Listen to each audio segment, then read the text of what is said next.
Hello बच्चों, कैसे हो आप सब। आशा करती हूँ आप सब बहुत अच्छे होंगे। मैं ज्योति स्टडी विद जे के चैनल पर आपका बहुत बहुत स्वागत करती हूँ। आज हम लोग करने वाले हैं कक्षा 5 हिंदी से अध्याय नंबर 15 बिशन की दिलेरी। तो चलिए इसको देख लेते हैं।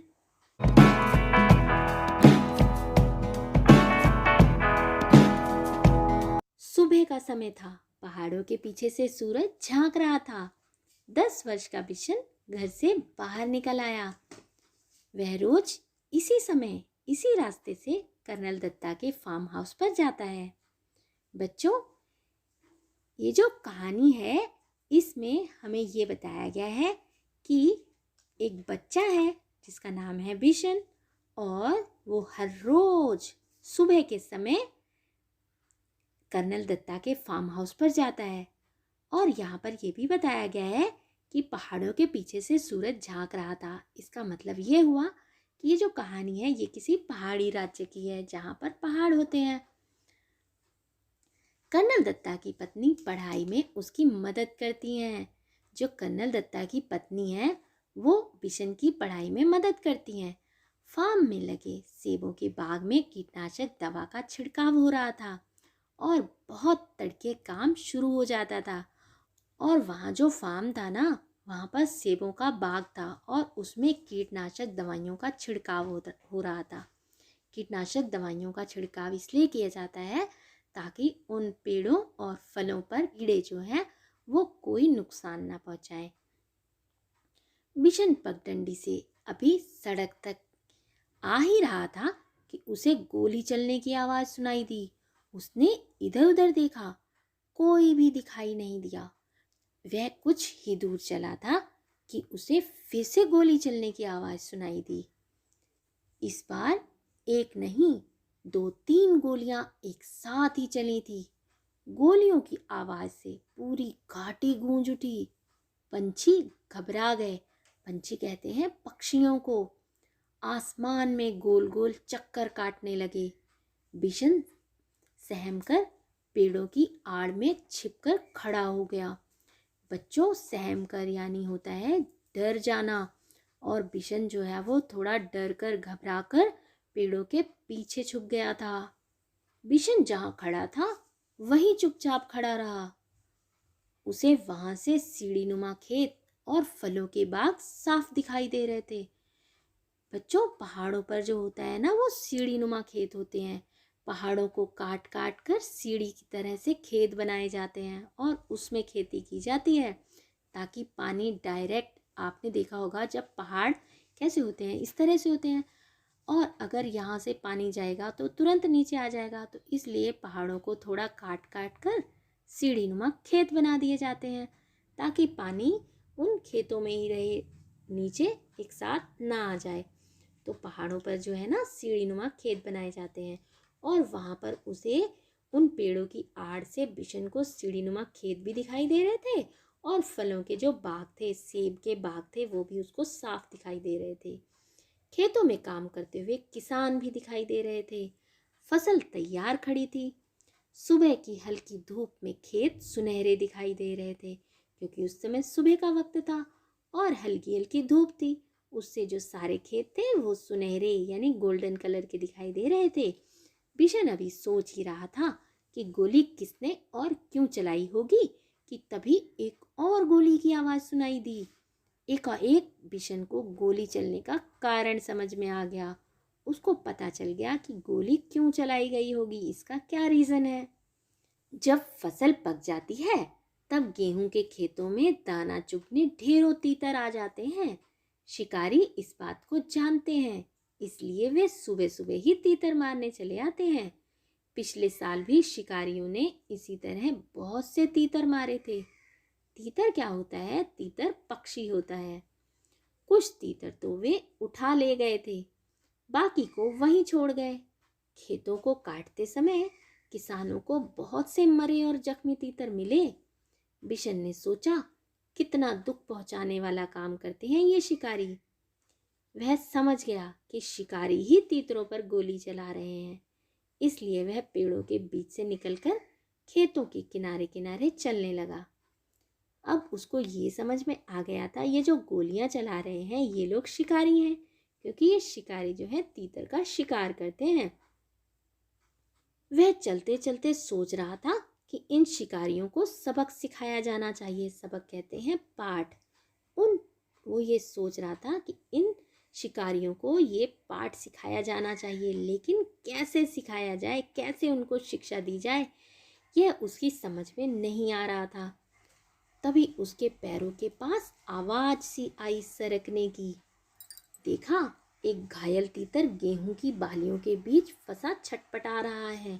बिशन वहीं घुटनों के बल बैठ गया। उसने घायल तीतर को पकड़ने के लिए हाथ बढ़ाया, लेकिन घबराया हुआ तीतर छिटक कर खेत के और अंदर चला गया। वो उसके हाथ से छूट गया और खेत के अंदर चला गया। बिशन जानता था कि शिकारी इस तीतर को ढूंढ नहीं पाएंगे और घायल तीतर यहीं तड़प तड़प कर मर जाएगा। उसने स्वेटर उतारा और मौका देखकर तीतर पर डाल दिया। तीतर स्वेटर में फंस गया तो बिशन ने उसे पकड़ लिया। बिशन ने उसे अपने सीने से चिपका लिया और खेत में से निकलकर पहाड़ी की ओर भागने लगा। वह इतना तेज चल रहा था मानो उसके पंख लग गए हों। पंख लगना यानी बहुत तेज दौड़ना। वो बहुत ही तेज चल रहा था। कर्नल दत्ता के घर के रास्ते में एक तरफ गेहूं के खेत थे और दूसरी तरफ तारों की बाड़ लगाई गई थी। ये जो आप पिक्चर में देख रहे हैं ना, ये होते हैं तीतर। बिशन वैसे तो कटीले तारों की बाड़ में से होकर निकल सकता था। वो दोनों हाथों का प्रयोग करके तार ऊपर करके वो वहां से निकल जाया करता था, परंतु इस समय वह दोनों हाथों से तीतर को पकड़े हुए था। तीतर को संभालना बहुत जरूरी था, इसलिए वह खेतों के साथ साथ छिप छिप कर चलने लगा ताकि शिकारी उसे देख न ले। वह कुछ ही दूर गया कि पीछे से भारी सी आवाज आई, लड़के रुक जा, नहीं तो मैं गोली मार दूंगा। लेकिन बिशन नहीं रुका, वह चुपचाप चलता रहा। रुकता है या नहीं, उस आदमी ने दोबारा चिल्लाकर कहा। तब तक किशन कटीले तारों के पास आ गया था। उसका दिल तेजी से धड़कने लगा। आगे बढ़ना मुश्किल लग रहा था, लेकिन फिर भी वह रुका नहीं और ना ही उसने कोई जवाब दिया। तभी बिशन को भारी भरकम जूतों की आवाज सुनाई दी, जो तेजी से उसके पास आती जा रही थी। पीछे से आ रहा शिकारी गुस्से में जोर जोर से चिल्ला रहा था, मैं तुझे देख लूंगा, तू मेरा शिकार चुरा कर नहीं ले जा सकता। बिशन के लिए आगे निकल भागने का रास्ता नहीं था। अगर वह सड़क से जाता तो शिकारी को साफ दिखाई दे जाता, इसलिए उसने खेतों के छोटे रास्तों से जाना तय किया। खेतों के आगे के रास्ते में कांटेदार झाड़ियां थी। बिशन उसी रास्ते पर घुटनों के बल चलने लगा। घुटनों के बल चलना यानी रेंग कर चलना, जैसे छोटे बच्चे चलते हैं ना, वो उसी तरह से चल रहा था। बहुत संभल कर चलने पर भी वह उसके हाथ पांव पर कांटों की बहुत सी खरोंचें उभर आई। उसको बहुत से कांटे लग गए थे। खरोंचों से खून भी निकलने लगा। उसकी कमीज का एक आस्तीन भी फट गई। आस्तीन कहते हैं बाजू। उसकी जो कमीज थी ना, उसकी एक बाजू भी फट गई। वह जानता था कि कमीज फटने पर उसे माँ से डांट खानी पड़ेगी, पर बिशन को इस बात का संतोष था कि वह अब तक तीतर की जान बचाने में कामयाब रहा। झाड़ी से बाहर आकर वह सोचने लगा कि कैसे पहाड़ी के कोने से फिसलकर नीचे पहुंचा जाए, लेकिन उस कोने में घास बहुत ज़्यादा थी और ओस के कारण फिसलन भी। बच्चों, पहाड़ों पर ना जहाँ घास ज़्यादा होती है तो वहाँ जब ओस गिरती है तो वहाँ पर बहुत ही फिसलन हो जाती है। बिशन थककर वहीं किनारे बैठ गया। अभी वह बैठा ही था कि उसे पाँव की आहट सुनाई दी। फिर से उसको पाँव की आवाज़ आई। आहट सुनते ही वह उठकर दौड़ पड़ा। दौड़ते दौड़ते वह आधी पहाड़ी पार कर चुका था। उसके कपड़े पसीने से तरबतर हो गए। तरबतर होना यानी पूरी तरह से भीग जाना। फिर भी वह रुका नहीं और किसी तरह कर्नल दत्ता के फार्म हाउस के पिछवाड़े पहुंच ही गया। पिछवाड़े दरवाजा खुला था, पिछवाड़ा कहते हैं पीछे की साइड। उसने ताड़ के पेड़ का सहारा लिया और फार्म हाउस के अंदर पहुंच गया। तीतर को वह बड़ी सावधानी के साथ अपने सीने से लगाए हुआ था। फार्म हाउस में खामोशी थी, बिल्कुल चुप्पी थी। बस रसोई घर से प्रेशर कुकर की सीटी की आवाज़ आ रही थी। मुर्गियां अभी अपने दबड़े में ही थी और गुलाबचंद सामने का बरामदा साफ कर रहा था। गुलाबचंद वहाँ का नौकर था जो कि बरामदा साफ कर रहा था। अचानक कर्नल साहब का अल्सेशियन कुत्ता, कुत्ते का नाम था अल्सेशियन, वो जोर जोर से भौंकने लगा। किसी अजनबी को देखकर ही वो इस तरह से भौंकता है। बिशन समझ गया कि शिकारी इधर ही आ रहे हैं। अजनबी वो होता है जिसको वो ना जानते हों, कुत्ते ना जानते हों, यानी जिसको पहले कभी ना देखा गया हो। बिशन को तो कुत्ता रोज़ देखता था, अल्सेशियन रोज़ देखता था, लेकिन जब फिर भी वो भौंक रहा था तो बिशन ये समझ गया कि उसके पीछे शिकारी ही आ रहे हैं। उसने इधर उधर देखा ताकि वह तीतर को कहीं अच्छी तरह से छिपा सके। एक और शेड के नीचे बहुत सारा कबाड़ पड़ा हुआ था, कूड़ा करकट। उसी में एक टूटी टोकरी बिशन को दिखाई दे गई। ये ठीक है सोचते हुए उसने तीतर को टोकरी में रखकर स्वेटर से ढक दिया। घायल तीतर घबराया हुआ था, इसलिए वह चुपचाप पड़ा रहा। तीतर को छुपाने के बाद बिशन ने सोचा कि अब बाहर चलकर देखना चाहिए, पर वह शिकारियों के सामने भी नहीं पड़ना चाहता था क्योंकि शिकारी उसको पहचान जाते। इसलिए उसने छत पर चढ़कर बैठना ठीक समझा। बिना सीढ़ी के छत पर चढ़ना सब उसके लिए बहुत आसान काम था क्योंकि वो रोज ही बिना सीढ़ी के छत पर चढ़ जाया करता था। वह अक्सर इस शेड की ढलवां छत के सहारे ऊपर चढ़ जाता था। बिशन लकड़ी के खंभे पर बंदर की तरह छलांग लगाकर लटक गया और ऊपर की ओर खिसकते खिसकते छत पर जा पहुंचा।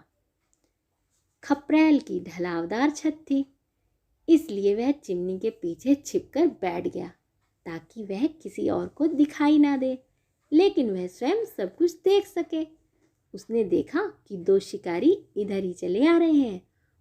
उनको देखकर कर्नल साहब का अल्सेशियन कुत्ता जोर जोर से भौंक रहा है।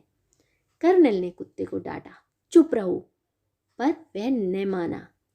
पिछले दोनों पांव पर खड़े होकर वह उछल उछल कर भौंकने लगा। वे दोनों शिकारी करीब आ गए। करीब आना यानी पास आना। दोनों शिकारी पास आ गए तो कर्नल ने रौबदार आवाज में पूछा, कौन हो तुम? यहाँ किस लिए आए हो? तो शिकारी ने जवाब दिया, साहब हम शिकारी हैं, हर साल यहाँ शिकार के लिए आते हैं। अच्छा, तो तुम ही लोगों की गोलियों की आवाज़ें गूंज रही थी सुबह से? तो शिकारियों ने जवाब दिया, जी हाँ, हमारे पास लाइसेंस वाली बंदूकें हैं। सरपंच माधो सिंह भी हमें जानता है। तो तुम हर साल तीतरों का शिकार करते हो? कर्नल ने मजाक उड़ाते हुए कहा। जी हाँ, तीतर भी मार लेते हैं कभी कभी। अभी अभी एक लड़का हमारे शिकार तीतर को लेकर आपके यहाँ छिपा है, हम उसे ही ढूंढ रहे हैं। अच्छा, तो तुम इतने सारे तीतर मारते हो तो उनका क्या करते हो? कर्नल साहब ने पूछा। सीधी सी बात है साहब, खाते हैं, दूसरे शिकारी ने जवाब दिया। फिर कुछ रुककर बोला, अब तो उस लड़के को ढूंढवा दीजिए साहब, वह इधर ही कहीं छुप गया है। कर्नल दत्ता ने उनकी बात पर कोई ध्यान नहीं दिया और गुस्से से कहा, कैसे हो तुम लोग? हर साल आकर इतने तीतर मार डालते हो, कुछ को खा लेते हो और बाकी को घायल करके यहाँ तड़प तड़प कर मरने के लिए छोड़ जाते हो। जब फसल कटती है तब ढेरों मरे हुए तीतर मिलते हैं। कर्नल दत्ता की आवाज़ सुनकर वो दोनों कुछ घबरा गए। उन्हें उम्मीद नहीं थी कि कर्नल इस तरह उन्हें डांट देंगे। कर्नल दत्ता ने उन्हें इतना ही कहकर नहीं छोड़ा, आगे बोले, पक्षियों को मारने और उससे ज़्यादा उन्हें घायल करके छोड़ जाने में तो कोई बहादुरी नहीं है। अब तुम दोनों यहाँ से जा सकते हो, यहाँ तुम्हारा कोई तीतर वीतर नहीं है। अब जाते क्यों नहीं? खड़े क्यों हो? बिशन चिमनी के पीछे से सब देख और सुन रहा था। वे दोनों शिकारी बिना कुछ बोले मुड़े और वापस चल दिए। कर्नल दत्ता ने गुलाबचंद से दवाई छिड़कने वाली मशीन लाने को कहा। तभी बिशन छप्पर से शेड पर होता हुआ नीचे कूद पड़ा। उसने तीतर को उठा लिया और घर में घुसते ही मालकिन को पुकारने लगा, बहू जी जल्दी आइए, यह बहुत जख्मी है, आकर इसे देखिए। बिशन की आवाज़ सुनकर कर्नल दत्ता भी अंदर आ पहुँचे। बोले, अच्छा तो तीतर चुराने वाला लड़का तू ही था। क्या करता बाबूजी, इसे बहुत चोट लगी है, अगर मैं न लाता तो यह मर जाता। तो कर्नल दत्ता ने पूछा, अब तू इसका क्या करेगा? बिशन ने कहा, इसे पालूंगा बाबूजी। कर्नल साहब मुस्कुरा दिए। उन्होंने घायल तीतर को देखा, उसका एक पंख टूट गया था, अब शायद ही वह उड़ सके। जाओ दवाइयों का बक्सा लेकर आओ। बिशन दौड़कर बक्सा ले आया। कर्नल दत्ता ने तीतर के पैरों का जख्म साफ कर दिया, जो उसको चोट लगी थी उसको साफ किया, फिर दवाई लगा दी, पंख को फैलाकर टेप लगा दिया ताकि वह ज़्यादा हिले डुले नहीं। फिर उन्होंने बिशन से कहा, बिशन, अगर तुम इसे गेंदे के पत्तों का रस दिन में 2-3 बार पिलाओगे तो यह जल्दी ठीक हो जाएगा। बच्चों, जो गेंदे का पत्ते का रस होता है ना, अगर उन्हें पक्षियों को अगर चोट लग जाए तो उन्हें पिलाया जाए तो बहुत जल्दी ठीक हो जाते हैं। जब तक बहू जी एक टोकरी में दलिया ले आई और तीतर को दलिया खिलाते हुए बोली, इसे रोज दलिया भी खिलाना बिशन, तीतर को दलिया बहुत पसंद होता है। बहू जी कौन थी? बहू जी थी कर्नल दत्ता की पत्नी। तब तो यह बिशन के पीछे पीछे ही घूमता रहेगा। कर्नल ने हंसते हुए कहा, अच्छा बिशन, तुम जानते हो तीतर कैसे बोलता है? बहू जी ने पूछा। बिशन ने अपने हाथों को मुंह पर रखकर तीतर की आवाज़ निकाली, quack quack quack. Colonel Datta ठहाका मारकर हंस पड़े। बहू जी भी मुंह पर पल्लू रखकर हंसने लगी। बिशन भी हंसता हुआ हिरन की तरह छलांगे लगाता तीतर के साथ वहाँ से अपने घर की ओर भाग चला। ये जो कहानी लिखी है ना, ये लिखी है प्रतिभा नाथ ने। आपको बताना है कि आपको ये स्टोरी कैसी लगी। अच्छी लगी हो तो इसको लाइक ज़रूर कर दें, अपने दोस्तों में ज़्यादा से ज़्यादा शेयर करें। जो लोग चैनल पर नए हैं चैनल को सब्सक्राइब ज़रूर कर दें। Thanks for watching.